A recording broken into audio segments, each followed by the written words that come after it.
来关心国际消息，美国联邦参议院举办听证会，讨论社群媒体害囡仔受到性剥削、性骚扰议题，包括 Meta、X 甲 TikTok 执行长拢有到位。这参议员是批评社群平台，讲即款产品当咧害人。Meta 执行长也就是面册创办人，嘛有伫听证会顶悬，甲受害者的家属会实的。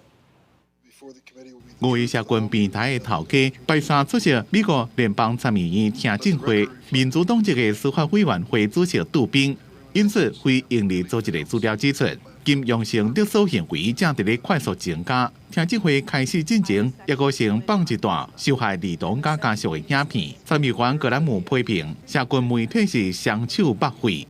Mr. Zuckerberg, you and the companies before us, I know you don't mean it to be so, but you have blood on your hands.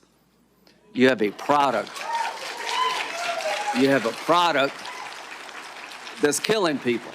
这场听证会代表美国国会议员，想要解决家长甲心理健康专家担心社群媒体国家重视利润，无去重视儿童袂伫咧社群平台受到伤害。真侪家属早亲人的相片来参加听证会。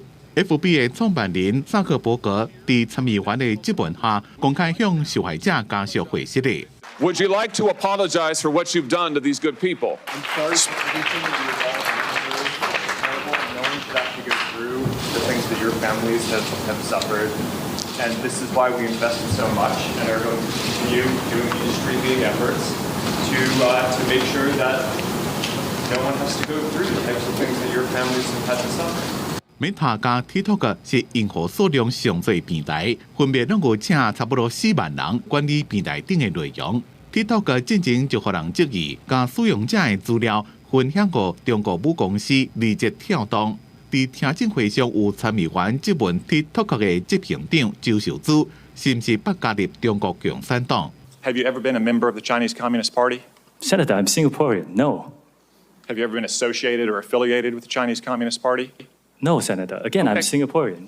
伫听证会结束了，一寡家长聚集伫咧国会外口，希望国会赶紧通过立法，追究社群媒体公司的责任。有家长认为，应有这寡证词，怎么正是时阵通过儿童网络安全法案。